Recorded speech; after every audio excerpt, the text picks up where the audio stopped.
हनुमान जी को अमरता का वरदान प्राप्त है। यह वरदान श्री राम और देवी सीता से हनुमान जी को मिला था। इसी वजह से हनुमान जी प्रत्येक युग में जन्म लेते हैं। शास्त्रों में बताया गया है, पृथ्वी पर 7 ऐसे भगवान हैं जिनको अमरता का वरदान मिला है, जैसे हनुमान, बलि, महर्षि व्यास, परशुराम, विभीषण, अश्वत्थामा और कृपाचार्य। हनुमान जी को अमरता का वरदान श्री राम की सेवा करने से मिला था। हनुमान जी श्री राम के परम भक्त थे। वरदान के कारण हनुमान जी हर युग में अमर हैं। चिरंजीवी हनुमान प्रत्येक युग में मौजूद थे। कलयुग में हनुमान जी की आराधना करना लाभ देता है।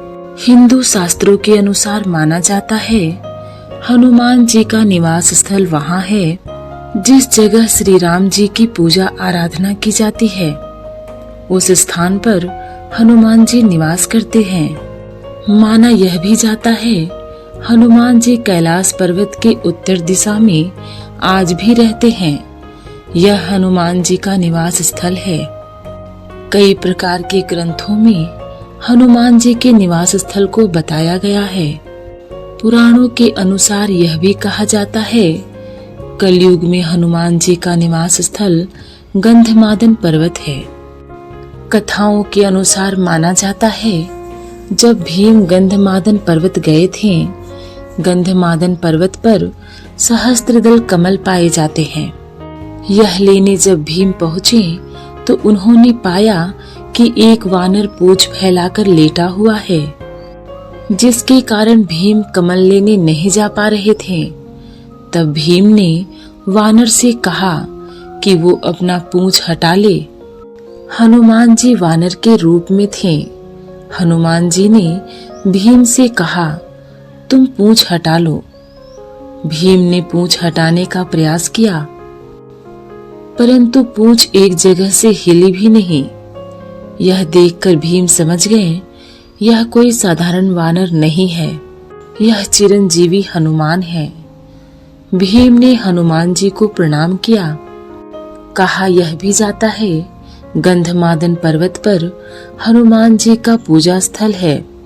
इसी पूजा स्थल में हनुमान जी की मूर्ति के अलावा श्री राम और सीता जी की मूर्ति स्थापित है। हिंदू शास्त्रों के अनुसार माना जाता है, कंदली वन में सीता जी का आशीर्वाद हनुमान जी को प्राप्त हुआ था। इसी कारण हनुमान जी का निवास स्थल कंदली वन भी माना जाता है। कंदली वन की अधिक विशेषता है, इस वन में कोई मनुष्य प्रवेश नहीं कर सकता। कंदली वन में सिर्फ अप्सराओं और कुबेर जी के भेजे हुए गंधर्व ही प्रवेश कर सकते हैं। इस वन में कई तरह के फूल और फल के वृक्ष पाए जाते हैं। इन वृक्षों के फल और फूल कभी समाप्त नहीं होते। कदली वन की यह विशेषता है। हनुमान जी को कदली वन अत्यधिक प्रिय है। प्राचीन काल में रत्नभद्र नाम से प्रसिद्ध एक धर्मात्मा यक्ष गंधमादन पर्वत पर रहता था। उसका एक पूर्णभद्र नामक पुत्र उत्पन्न हुआ। अंत में अनेक भोगों को भोग कर उस रत्नभद्र ने शिव ध्यान परायण हो परम शांत शिवलोक को प्राप्त किया। अपने पिता के शिवलोक चले जाने पर पूर्णभद्र ने संतानहीन होने से दुखी होकर अपनी पत्नी कनक कुंडला नाम की यक्षिणी से कहा, मुझे पुत्र के बिना यह राज्य और महल आदि सब शून्य मालूम होता है। तब उसकी पत्नी कनक कुंडला बोली, प्राणनाथ, आप ज्ञानवान होकर पुत्र के लिए क्यों खेद करते हैं? यदि यही इच्छा है तो पुत्र मिलने का उपाय कीजिए। इस जगत में उद्यमी को क्या दुर्लभ है।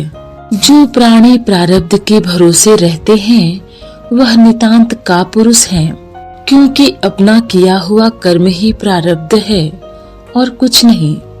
इस कारण प्रतिकूल प्रारब्ध को प्राप्त करने के लिए समस्त कारणों के भी कारण भगवान शिव की शरण में जाना चाहिए। यदि आप श्रेष्ठ पुत्र चाहते हैं तो भगवान शिव की शरण ग्रहण कीजिए। अपनी पत्नी की बात सुनकर यक्षराज ने गीत वाद्य से भगवान शिव का पूजन कर पुत्र की अभिलाषा पूर्ण की। यक्षराज के पुत्र का नाम हरिकेश पड़ा। पुत्र उत्पन्न होने की प्रसन्नता से उसने अनेक दान पुण्य किए।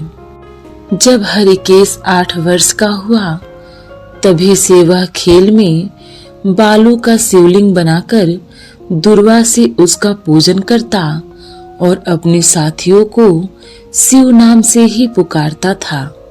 वह दिन रात हे चंद्रशेखर, हे भूतेश, हे मृत्युंजय, हे नीलकंठ आदि पवित्र नामों का उच्चारण करता रहता और मित्रों को प्रेम करता हुआ बार बार इन्हीं नामों से पुकारता था।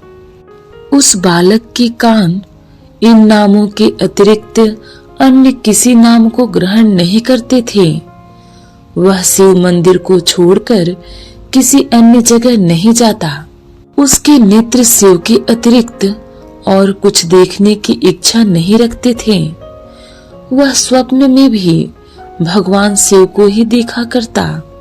हरिकेश की यह दशा देखकर उसके पिता ने उसे गृह कार्य में लगाने की अनेक चेष्टाएं की, किंतु उस पर कुछ भी असर नहीं हुआ। अंत में हरिकेश घर से निकल गया। कुछ दूर जाकर उसे भ्रम हो गया और वह मन ही मन कहने लगा, हे शंकर, कहाँ जाऊं, कहाँ रहने से मेरा कल्याण होगा। यह सोचकर उसने अपने मन में विचार किया कि जिसका कहीं ठिकाना नहीं है उसका काशीपुरी ही आधार है। इस प्रकार निश्चय कर वह काशीपुरी को गया, जिस अविमुक्त क्षेत्र में पंच भौतिक देह त्याग कर प्राणों का शिव की प्रसन्नता से फिर देह से संबंध नहीं रहता। आनंद वन में जाकर तप करने लगा। कुछ समय बाद भगवान शिव ने माता पार्वती को अपना विहार वन दिखाया। वह अनेक सुगंध युक्त पल्लवों से सुशोभित था। भगवान शिव बोले, हे देवी, जैसे तुम मुझको बहुत प्रिय हो वैसे ही यह आनंद वन भी मुझे परम प्रिय है। मेरे अनुग्रह से इस आनंद वन में मरे हुए को जन्म मरण का बंधन नहीं होता, अर्थात वह फिर संसार में जन्म नहीं लेता।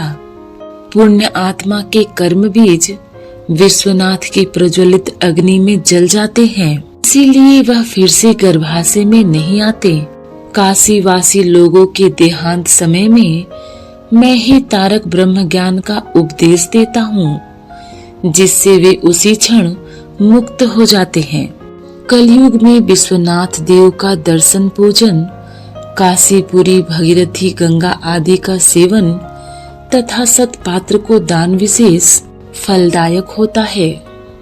हे देवी, काशीवासी सदा मुझ में ही बसते हैं, इससे मैं उनको अंत में संसार सागर से पार कर देता हूँ।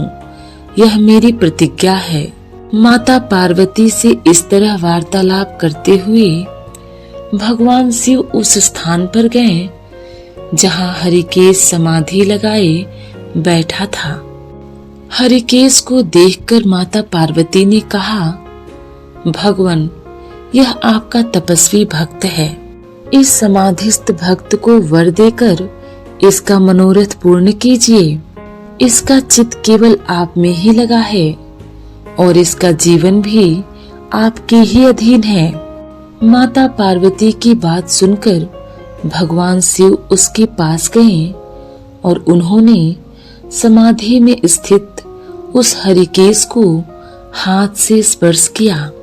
दया सिंधु का स्पर्श पाकर उस यक्ष ने अपनी आंखें खोली और अपने सम्मुख प्रत्यक्ष अपने अभिष्ट को देखा।